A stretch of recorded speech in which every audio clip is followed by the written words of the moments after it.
இந்த வெற்றி நியாயமான உண்மையான வெற்றி கிடையாது அப்படின்னு ஆட்டநாயகன் விருது, அதே போல அணியின் கேப்டனான சதீஷ் சர்மா விருதை வாங்காம அவர் போனது மட்டும் இல்லாம போஸ்ட் மேட்ச்ல அதுக்கப்புறமா ஆர்சிபி அணியின் வெற்றியை பத்தியும் அதே போல ரிஷப் பண்ட் அவரை பத்தியும் சதீஷ் சர்மா அவர் பேசின ஒரு சில விஷயங்கள் விராட் கோலி, ரிஷப் பண்ட் கேட்குற எல்லாரையுமே அதிர்ச்சி அடைஞ்சு திடுக்கிட வச்சிருக்கு. இதனால அந்த இடத்துக்கு உடனே ஓடி வந்த ரிஷப் பண்ட் அதுக்கப்புறமா நடந்த விஷயங்கள் நேற்று போஸ்ட் மேட்ச்ல பரபரப்பான காட்சிகள் அரங்கேறி இருக்கு. அதாவது இந்த முக்கியமான ஆட்டத்தில் ஃபர்ஸ்ட் பேட்டிங் பண்ண லக்னோ அணி 227 ரன் எடுத்திருந்தாங்க.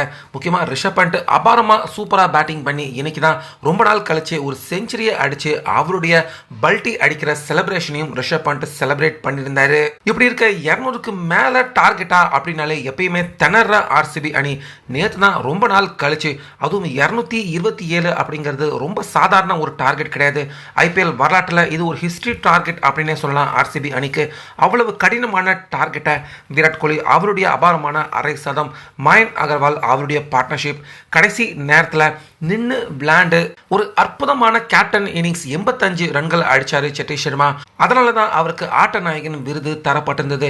ஆனா அந்த விருது வேண்டாம் அப்படின்னு நிராகரிச்சுட்டு நேரா போய் அங்க பேச போன சதீஷ் சர்மா அவர் சொன்ன விஷயம் என்ன அப்படின்னா, இந்த வெற்றி நாங்க தற்போது அடைஞ்சதுல எனக்கு ரொம்பவே மகிழ்ச்சியாக தான் இருக்கு. ஆனாலுமே என்னுடைய மனசுக்கு இந்த வெற்றி உண்மையான ஒரு வெற்றி கிடையாதோ அப்படிங்கிற மாதிரி தோணுது அப்படின்னு சதீஷ் சர்மா அவர் சொல்லியிருக்காரு. ஸோ அதுக்கு அவர் முன் வச்சிருக்க முக்கியமான சில காரணங்கள் என்ன அப்படின்னா, கரெக்டாக நான் அதாவது சதீஷ் சர்மா 49 ரன்ல இருக்கிறப்பவே அவருடைய விக்கெட்டை இழந்திருப்பாரு. ஆனால் அம்பையர்கள் அதை செக் பண்ணி பார்த்துட்டு பவுலர் ரொம்ப வைடான லென்த்ல இருந்து அவர் பந்து வீசியிருக்காரு, அதனால இது அவுட் கிடையாது, நோ பால் அப்படின்னு ஃப்ரீ ஹிட்டையும் எனக்கு கொடுத்து நான் அரை சதம் அடிக்க அந்த நேரத்தில் அது உதவியாக இருந்துச்சு. ஆனால் என்னுடைய மைண்டை பொறுத்த வரைக்கும் அது நோ பால் கிடையாது. அவர் கரெக்டாக கொஞ்சம் வைட் ஆங்கிள் இருந்து வீசினாரே தவிர அது நல்ல பால், அவர் கரெக்டாக தான் பந்து வீசினாரு அப்படிங்கிற மாதிரி தான் எனக்கு அந்த நேரத்தில் தோணுச்சு.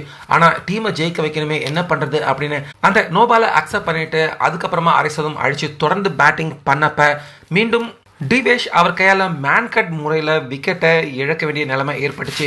ஸோ அந்த இடத்துலையும் கண்டிப்பாக மேன் கட் ஐபிஎல் ரூல்ஸ் பிரகாரம் பார்த்தா நிச்சயமாக நான் அவுட் தான். ஆனாலுமே ரிஷப் பண்ட் அவர் வேண்டாம் வேண்டாம் எங்களுக்கு அவுட் வேணாம் அப்படின்னு சொன்னதால தான் அங்கே பிக் ஸ்க்ரீனில் நாட் அவுட் அப்படின்னு டிஸ்பிளே பண்ணாங்க. ஆனால் ஆக்சுவலாக அந்த இடத்துலையும் நான் அவுட் ஆகி தான் போயிட்டேன். இப்படி 2 இடத்துல எனக்கு தெரிஞ்சு கண்டிப்பாக நான் அவுட் ஆகிட்டேன். ஆனாலுமே அந்த 2 விக்கெட்டுமே எனக்கு எதிராக திரும்பலை. ஸோ அதனால் இந்த மேட்ச்சில் அதுக்கப்புறமா சர்னு அடித்து எங்களால் இந்த மேட்ச்சில் ஜெயிக்க முடிஞ்சுது. ஆனால் ஆக்சுவலாக என்ன கேட்டால் ஃபஸ்ட்டு 49 ரன்லேயே நான் அவுட், அதுக்கப்புறமா மேன்கட் முறையிலையும் விக்னேஷ் அவர்கிட்ட நான் அவுட் தான் ஆயிருந்தேன். இந்த 2ல் கண்டிப்பாக ஏதாவது ஒன்று நான் கண்டிப்பாக அவுட் ஆயிருக்கணும். அந்த 2 அவுட்டுமே எனக்கு கிடைக்காம இருந்ததுக்கு கண்டிப்பாக லக்னோ அணி அவங்களுக்கு தான் நன்றி சொல்லணும். அதனால் இந்த விருது நிச்சயமாக என்னை விட இந்த மேட்ச்சில் சிறப்பாக பேட்டிங் பண்ணி செஞ்சுரி அடித்த ரிஷப் பண்ட் அவருக்கு தரதான் சரியா இருக்கும் அப்படின்னு அந்த விருதை வாங்காம சதீஷ் சர்மா அவர் கடந்து போனதுக்கான காரணத்தையும் அந்த இடத்துல சொல்லி அதுக்கப்புறமா ரிஷப் பண்ட் அவரையும் அந்த இடத்துல சதீஷ் சர்மா அழைச்சு செஞ்சுரி அடிச்சு தனக்கு 2 லைஃப் கொடுத்த பண்ட் அவர் தான் உண்மையான ஆட்ட நாயகன் அப்படின்னு சதீஷ் சர்மா அவர் வாங்கின அந்த விருதை ரிஷப் பண்ட் அவர் கையில் கொடுத்திருந்தாரு. ஸோ இதை பார்த்த எல்லாருமே ஒரு நிமிடம் அதிர்ச்சி அடைஞ்சு, ஆமா சதீஷ் சர்மா அவர் சொல்றது சரிதான், ஒன்றில் 2 லைஃப் சதீஷ் சர்மா அவருக்கு கிடைச்சது. அதுக்கப்புறமாக தான் அவர் கியர் அப் ஆகி பயங்கரமாக அடித்து பொழந்து கட்டி ஆர்சிபி அணியை ஜெயிக்க வச்சாரு. இந்த 2ல் ஏதாவது ஒன்று சிக்கியிருந்தாலும் ஆர்சிபி அணியின் நிலைமை திண்டாட்டம் தான், கண்டிப்பாக இந்த மேட்ச்சில் ஜெயிச்சிருக்க முடியாது. ஸோ சதீஷ் சர்மா அவர் சொன்ன இந்த கருத்தை நீங்கள் ஏற்றுக்கிறீங்களா? உண்மையான ஆட்ட நாயகன் சதீஷ் சர்மாவா ரிஷப் பண்டா? உங்கள் கருத்தை கமெண்ட்டில் சொல்லுங்கள்.